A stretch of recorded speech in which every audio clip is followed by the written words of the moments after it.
So, my friends, Nintendo, they are not messing around. They are going after people who are selling the MIG Switch, the little cartridge. It's like a flash cart for the Nintendo Switch. Load up Switch games and you could play whatever you want on that one little cartridge.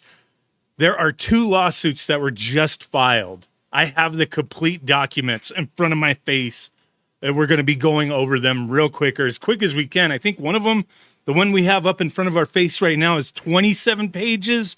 Holy crap. And the other one is 32 pages. So the MIG Switch website was taken down, I believe, yesterday.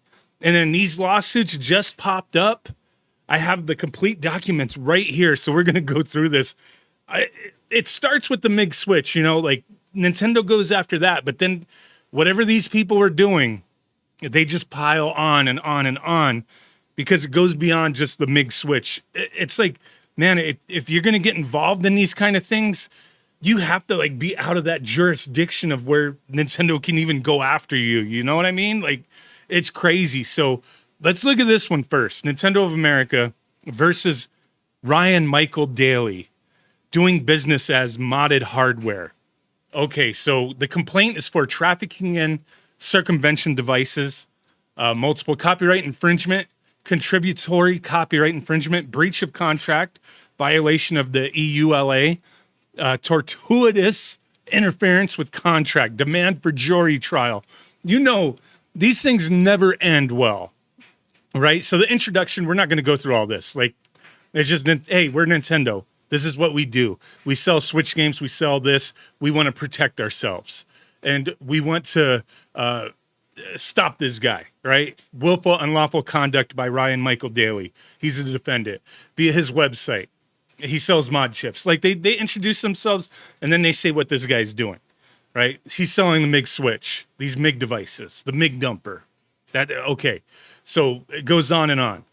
Additionally, as part of the defendant's circumvention services, defendant installs a suite of unauthorized software products. So he was like selling hack consoles as well. Enabling the user to decrypt, copy, and distribute Switch games. Use of unauthorized Switch firmware, stuff like that. Lockpick, SIG patches, referred to collectively herein as circumvention software. Defendant not only offers the hardware and firmware to play pirated games. Typically, when a customer purchases a hacked console or the circumvention service, the defendant pre-installs a portfolio of ready-to-play pirated games. The harm to Nintendo from the defendant's sale and distribution of these hacked consoles is irreparable. Like, they're never going to recover, right? Nintendo's business relies upon the authorized and licensed sale.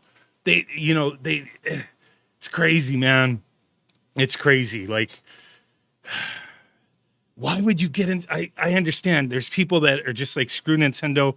Who cares? Like, they're extremely profitable. One of the most profitable companies in Japan. But like I said earlier, why would you be in a place and sell and do these kind of things publicly where you can be gone after, right? Defendants' products, services not only deprive Nintendo and its licenses of revenue from the sales of lawful copies, but also foster and encourage the illegal distribution, right, of pirated games. It is only because of products, services such as these sold by defendant that illegal marketplaces exist and thrive. Defendant is well aware that his conduct is unlawful. On March 15th, oh yeah, I think I read about this earlier. March 15th, Nintendo representatives personally contacted him and advised him that selling and offering these devices, the hack consoles, the services, is in violation of Nintendo's rights. Defendant agreed both verbally and in a signed writing to cease his infringing conduct. In reliance on these representations, Nintendo refrained from filing a lawsuit at that time. Notwithstanding his oral and written representation, I said I wasn't going to read like this whole thing, but we're not going to read every single thing, but holy crap, like, this is good. Defendant did not cease. Like, he signed off on this. He agreed, like, hey, I'll stop. But he didn't. Instead, he continued. So, like, Nintendo was like, hey, stop doing this. And they weren't going to sue him. They weren't going to do anything. It was like cease and desist. No, they weren't going to file. Nintendo refrained from filing a lawsuit. Like, it sounded like they weren't going to do anything, and he agreed. Like, okay, I'll stop. But then he didn't. Defendant did not cease the unlawful conduct. He continued to sell hack consoles and circumvention devices, as well as the services through his website. Nintendo attempted to contact informally to discuss this conduct, but then he ignored him. On May 17th, Nintendo provided defendant with a final written warning, an opportunity to resolve this matter. Defendant again, and I think this is like on the other lawsuit, I think it's very similar too. Like the person tried covering their tracks. We'll get into that one in a moment. Nintendo provided defendant with final warning, again chose to ignore it. As a result, left with no choice but to file this lawsuit. Through this conduct, he did all this stuff. We're not going to read all this. Second, pre-installed, hack consoles, unauthorized copies of these games. He marketed, sold all this stuff, blah, blah, blah. The parties, Nintendo, and then, the jurisdiction, all that stuff, right? We don't need to read all that. The facts. Nintendo's a company. We know they're a company that sells Switch. We know they sold exceeding 140 million of them. They sold the Nintendo 64, Game Boy, all that good stuff, right? They probably repeat all this in the other lawsuits, so we'll try not to go through all that in that one as well. Oh, they talk about TPMs, technological protection measures. Okay, Nintendo video game software, TPMs work in concert to prevent unauthorized access. Okay, what else? They're just going over like history of stuff and how they try to protect themselves. All right, and laws and all that kind of stuff. So the mod chips, such as, defendant is the owner and operator of moddedhardware.com via the website. I think this is the only website this guy may have been operating. The other lawsuit, the guy was operating a few things. Among the products offered, so this is what this guy was doing. He had mod chips, the PicoFly RP2040, HWFly, and Instinct V6. Marketed these mod chips on his website as treasures for every Switch owner. Whether you're looking to enhance your gaming experience, run custom firmware, or simply explore the full potential of your console, this mod chip is the perfect option. Okay, they circumvent the TPMs, right? That's why they went over what TPMs were. So it's like, hey, these mod chips can run a variety of unauthorized stuff and products and blah, blah, blah. The mod chips were $24.99, as shown here. They show the stuff from the website. And he sold hacked Switch consoles, which are consoles that the defendant opened up and installed the mod chip. Defendant offers new hack consoles, i.e. new consoles he has acquired and modified, as well as mail-in services. So you could mail one in, pay cheaper, or just buy one that he already did the service to, right? Defendant sells hack consoles ranging from $79.99 for mail-in or $399 for Switch Lite consoles. Holy crap. The $669 for special edition consoles. Wow. An exemplar image of the product for hack consoles in the site here. $399 for Switch Lite with mod chip installed. MIG devices are devices. Okay, so now they're talking about the MIG switch, the flash cart. In order to achieve this, MIG switch circumvents TPMs by tricking the Switch console into treating unauthorized pirated copies as authorized Switch game cartridges. The dumper is a device that plugs into a computer and allows the user to dump authentic, games and then put it on a micro SD card. The MIG dumper circumvents game TPMs by allowing users to copy Switch game files from authentic game cartridges to an unprotected memory card. Got it. We understand that. So what was he doing? He was selling MIG dumpers and the MIG switches for $62.99 each or $120 for the set. And there's the picture of what he was doing. Okay, did I go on this website before? I may have. I don't remember. The mod chips and MIG devices, circumvention devices, designed marketed for the purpose of circumventing the TPMs, right? So are we almost at the end? Holy crap, it's only page 14. So here we go. They're just going on again about how the defendant agreed to cease the conduct and he continued to sell all this stuff. And then Nintendo declined. They weren't going to file a lawsuit. Nintendo discovered he wasn't complying. The website was still going on. June 11th, 2 weeks after the deadline, that Nintendo received a communication from a lawyer purporting to represent the defendant. On June 14th, in response, Nintendo offered defendant through his counsel a final opportunity. So this guy had a lawyer that, okay, cool. Nintendo received a communication from his counsel that was in the process of obtaining new counsel and would likely not respond to Nintendo's offer by the deadline. So then they didn't get any communications. So it's just kind of like an excuse, like, hey, I was getting a different lawyer. That's what we're going on. So I don't know. Does this talk about, because I didn't go through this whole thing. I had to pay for these documents. So I hope you guys are sticking with me here. Maybe I can, make my money back on paying for these documents. Court documents, you have to pay for them. You have to pay for them to get access to this stuff. As a direct proximate result of defendants' violations, Nintendo is entitled to the maximum damages in the amount of $2,500 with respect to each act of offering to the public trafficking and circumvention technologies. Do they have a total, or how many amounts to be proven? Okay, so they probably don't have a total. It's just like we'll figure that out when we get there, maybe. 150 Nintendo entitled damages proven at trial for, what was it? The reproduction of games, the copyright infringement of games, and then the fourth relief, claim for relief, owns valid registered, the copyrights in numerous games. Zelda Tears of the Kingdom, Animal Crossing, Mario Kart, the user's product services, unauthorized copies of Switch game cartridges, and those games on the hack consoles. Okay. So yeah, they're looking for a lot of freaking money, dude. A lot of freaking money. This is crazy, man. 6 claim for relief. They're looking for a buttload of money. Every freaking time something like this happens, they're looking for a lot of freaking money. Okay, and they require defendant to shut down the website, social media accounts, Instagram, X, Reddit, TikTok, communication platforms, Discord servers, Telegram accounts, e-commerce websites, anything that the defendant used to, talk about, any of this stuff, I guess, right? And they have to deliver all the stuff that they were selling to Nintendo. Get rid of it, right?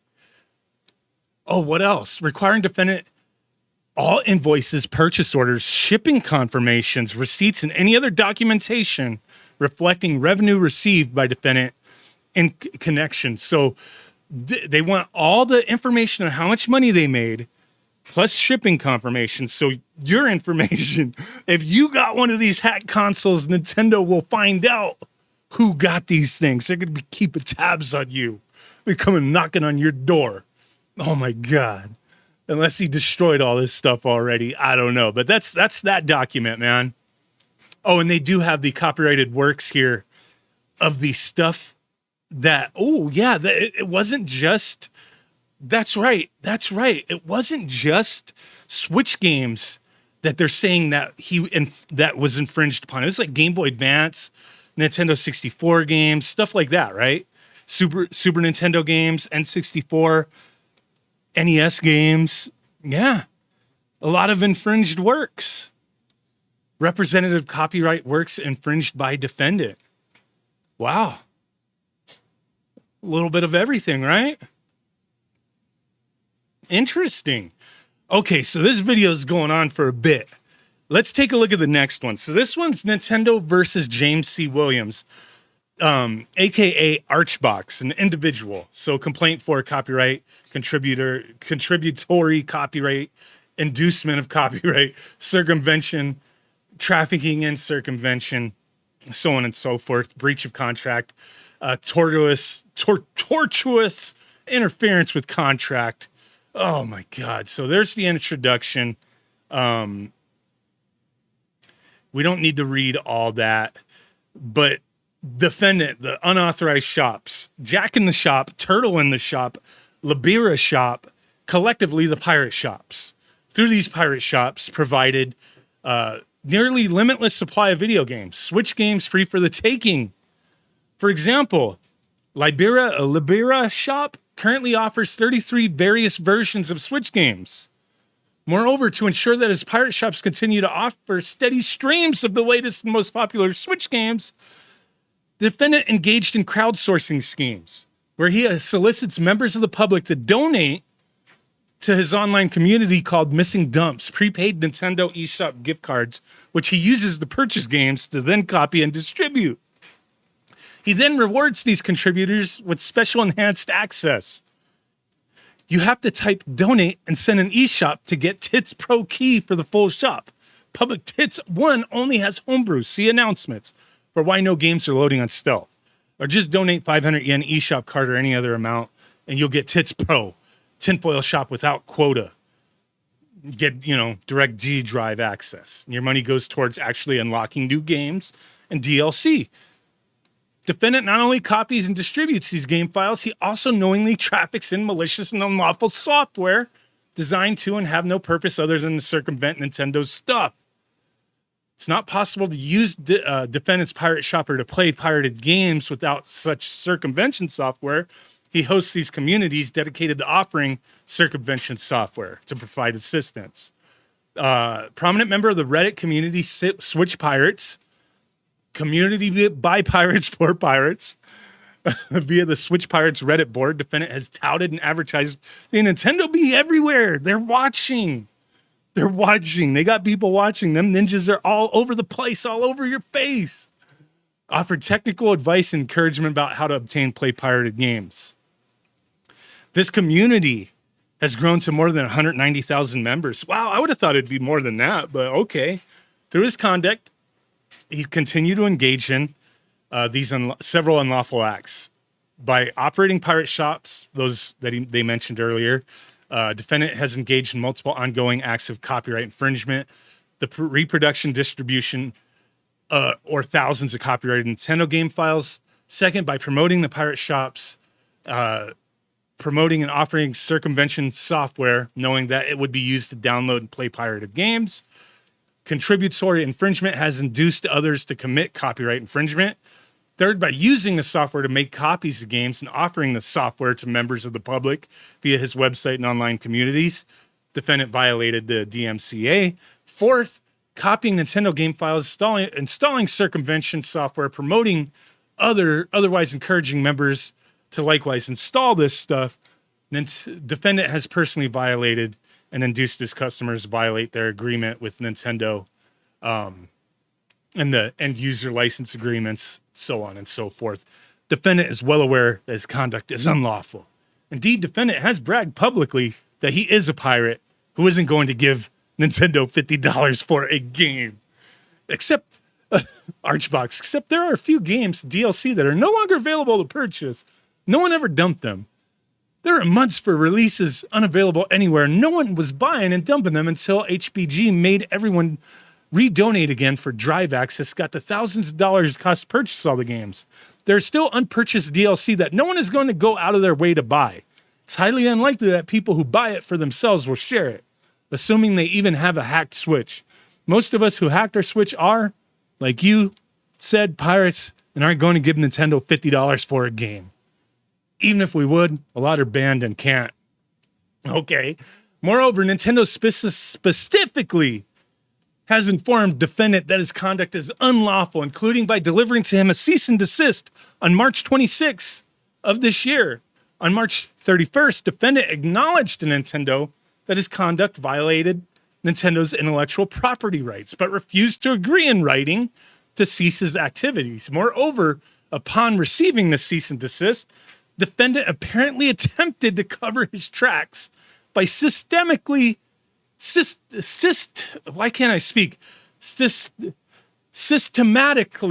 destroying the documentary evidence of his misconduct, including but not limited to deleting his Discord social media account as well as his GitHub account.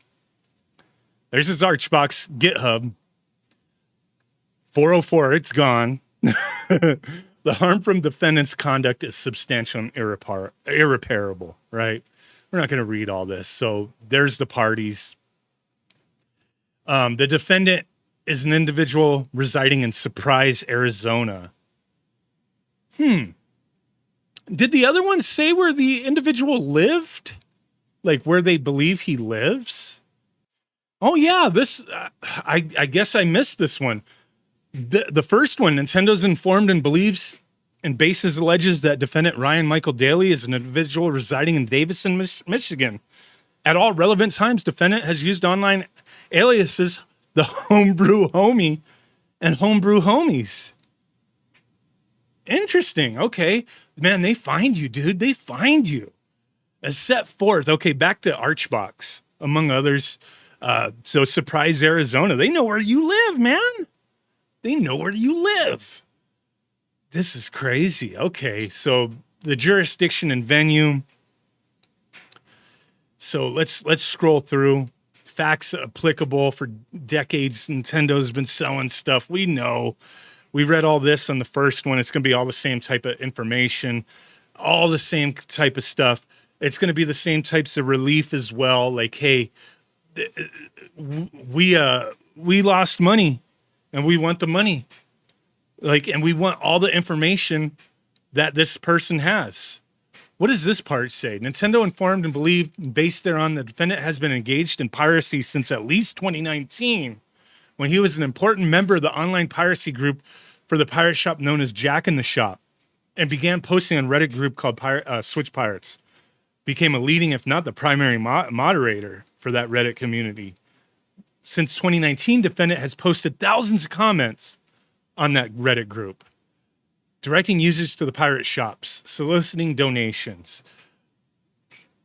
Wow. So you can also donate eShop cards online to missingdumps.org. 2 working private shops are Tits Bro and Neko Drive, stash that can be added to tinfoil. Send the team any undumped, unavailable games or DLC. They got like everything, man. They pull up everything, dude. Like that's what I was saying like earlier. These people, man, you're in the States and you're doing these things. They will find you, man. They will find you. Holy crap, man. Was disabled following defendant's receipt of, so it's just talking about how like they tried covering their tracks. This individual started deleting stuff, pulling things down, trying to cover their tracks. Man, I know people want to be involved in these types of things, and I'm not hating on you, but I'm just like, if you're in these places that they can come after you, man, like it's just a matter of time, dude.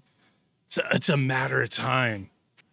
So yeah, the rest of this, they're just going on about how this individual Archbox was distributing, these cryptographic keys, circumvention software, stuff like that. And, how they went after him, cease and desist and all that kind of stuff, as we spoke on earlier.